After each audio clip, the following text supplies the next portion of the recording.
Finally got the V20 VTEC somewhat running correctly. At least I have found out yesterday that the idle air control valve is the one that causing the high idle issue. Yeah, only 2 lights up. RPM doesn't work.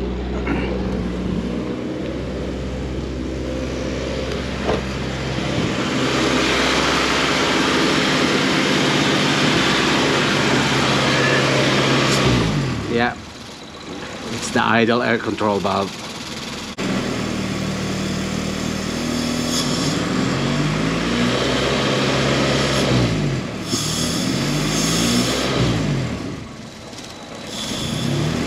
I'm gonna disconnect the idle air control.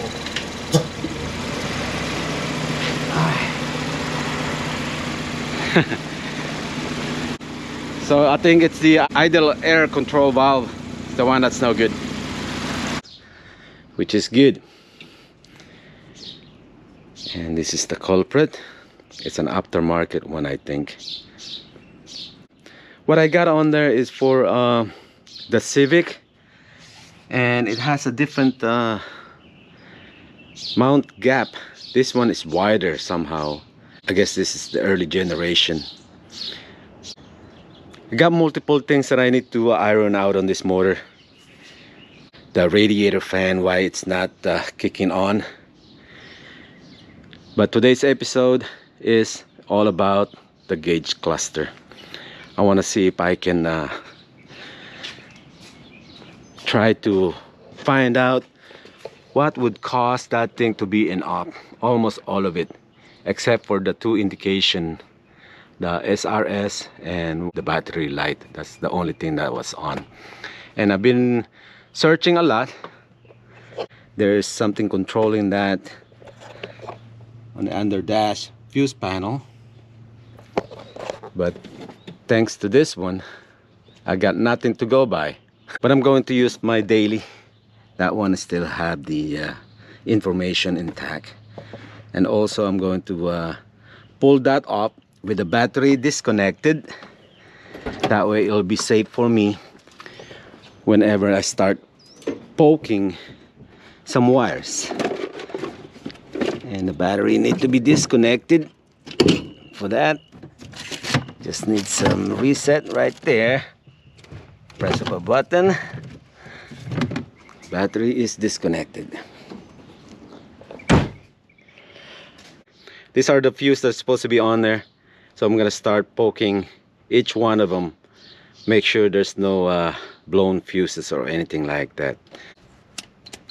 I got my meter set to making that audible sound whenever there's a continuity. Since I can't be seeing it, and I just needed to hear it. I'm not sure if this one's supposed to be here, but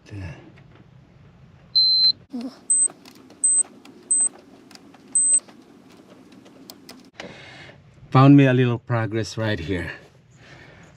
Found this one, and it is located right here, right by that, right by my finger right there. And let's find out which one is that one. Okay, 1, 2, 3. Third one from the left. All right. 1, 2, 3. Whew. What does it say?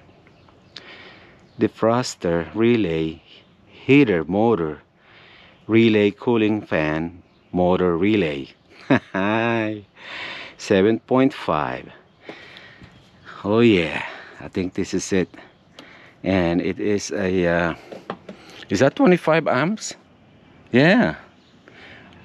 Or is it 2.5? Yeah, it's 25.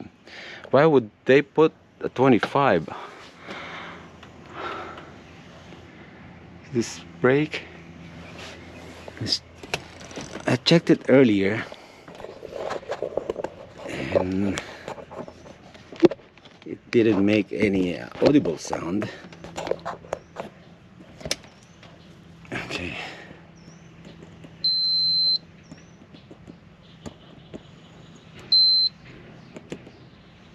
See?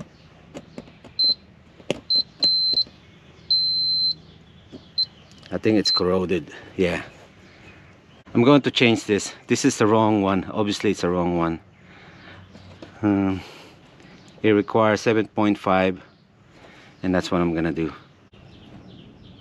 Okay, 7.5 going in.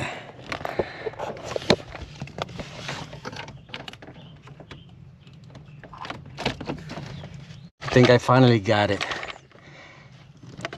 Found another one.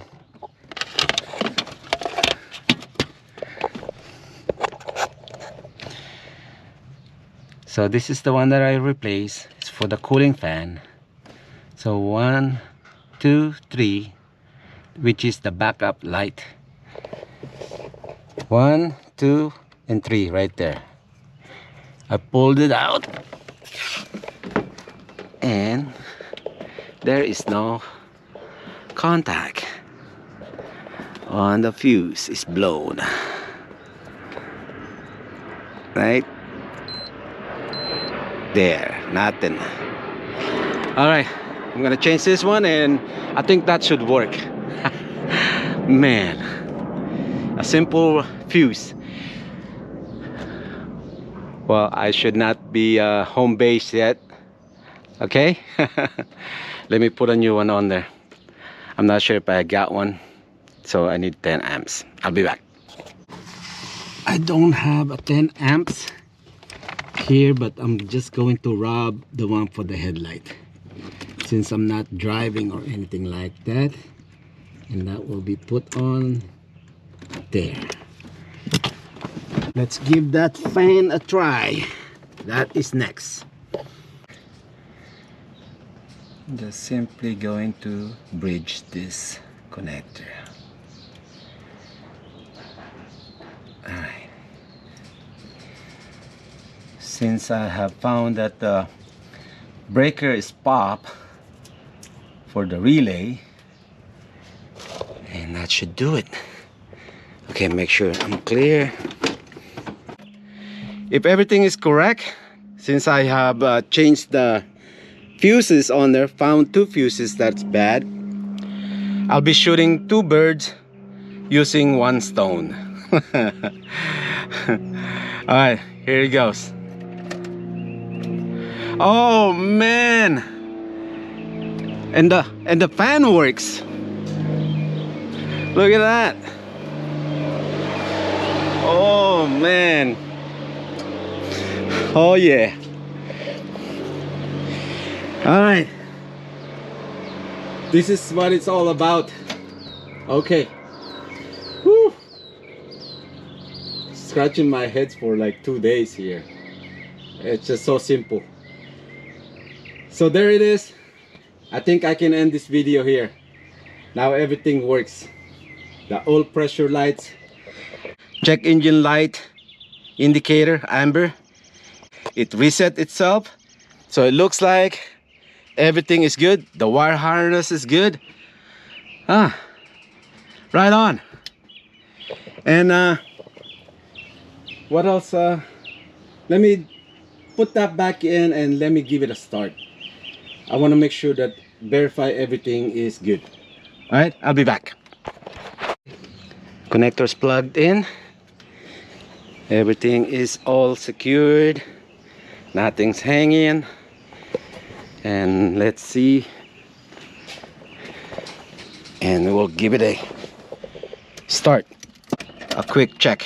All right, the amber light went out. I got the oil pressure light. There you go. Cool, man. It looks like that the harness is working okay, and we'll find out once it puts some heat cycles within that perimeter, see if the connector will start breaking or something. But that will be easily fixed. Like I said before, you can customize that harness to your liking. And for these 2 wires right here, this is OBD1. I never get to play around with this. I'm going to put some tape on this one so it's not touching anything. But you can see, this is the sub harness. right there, this is the sub harness, 2 extra wires, and it's plugged in to the existing connector ECM. And this is the one that goes on the shock tower. I put it inside the cabin, yeah, so it will be neat. But on this one, fuel gauge works. I hope it's full. Hey, the temperature works now. All right. RPM works.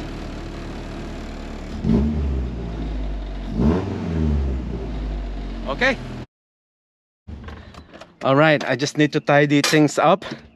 See if I can put this back on.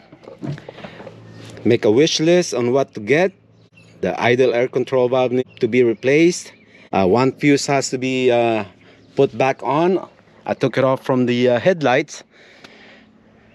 And what else? Always verify your sub harness. Yeah, right on. And this is where I end this episode. It's a good episode.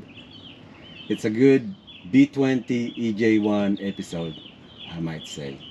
Thank you all for watching, and see you guys on the next. All right, make sure you like and subscribe and share it among your friends, family, and what else, make sure to leave a comment. Okay, and thank you all for watching again, man. Right on. The B20 VTEC will live on.